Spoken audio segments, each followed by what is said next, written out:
Hey, guys, welcome to the Creepside. If you haven't already, please like and subscribe, thanks. Level 200, generally known as Ursa Major, due to the nature of the level, is an expansive taiga, with a bluish sky. The stars in the sky move around in a Euclidean manner, moving the same speed as in the front rooms, suggesting the level is a planet that's primarily a taiga itself. The name Ursa Major refers to how the sky has one constellation, that being Ursa Major. No other constellations are found in the sky, therefore, the level has received the name Ursa Major. The level is invariably a cool 40 degrees Fahrenheit, though bushes, shrubs, and trees are usually unaffected by the cool temperature, being around 60 degrees Fahrenheit. The ambience is a faint noise of a crow calling and crickets chirping, but strangely, neither crows and crickets are present, meaning the taiga has some sort of sound anomaly. If you go further into the taiga, or planet, you may enter a section of the taiga, or its sleets. The sleet is harmless for the most part, though the areas with sleet are colder, usually averaging a temperature of 24 degrees Fahrenheit. An aurora, similar to that of the aurora borealis, can be seen in some areas of the level, which is why a color scheme of teal and blue usually represent level 200. Occasionally, one may find a bottle of almond water laying in a bush, and the almond water has been declared safe to drink.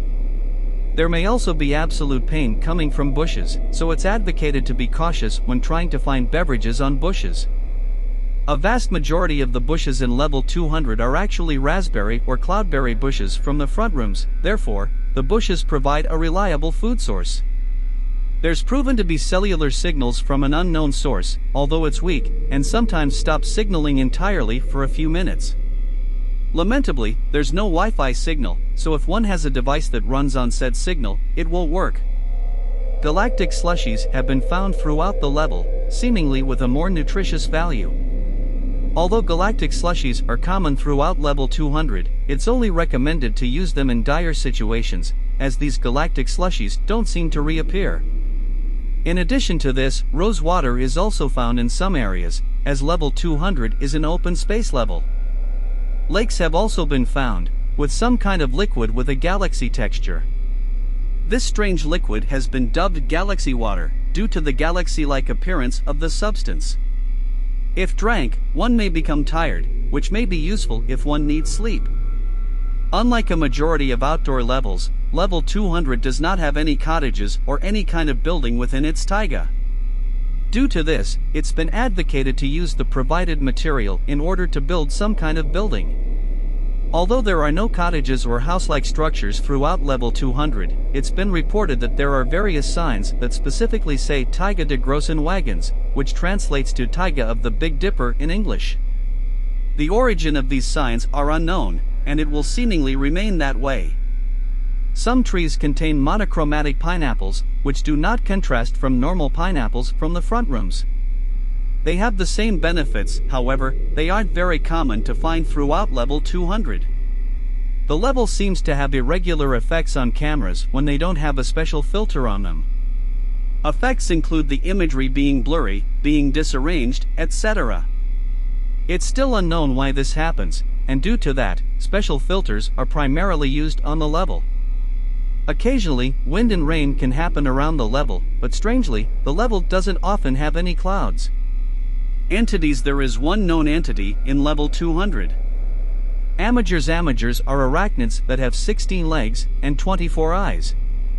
They are quite hostile towards a majority of humans and entities in the backrooms, making them quite dangerous. Amagers' eye colors are color-coded, varying from red to purple. Despite having about 10 color codes outside level 200, there are only a small amount of white eye-colored amagers in the level, which were originally thought to be extinct, and can run at the speed of sound. Despite that, there isn't many of them, so they are hard to find otherwise. It's possible to tame an amager, as when feeding it liquid pain, it will grow a bond to you, and you can call it to you. Colonies, outposts, and communities. Outpost Delta being named after D in the NATO phonetic alphabet, Outpost Delta is a research outpost set up by Acetia to study level 200 and its irregular properties. It's thought to be a temporary outpost, as people don't live there permanently, and it seems to only be active from time to time. Besides this outpost, There are no other establishments in level 200. Entrances and exits. Entrances. The most notable way of entering is by prevailing level 199 for at least 7 hours and entering through the door. Another typical way of entering is through the door at the end of level 78, which would also send you to level 200.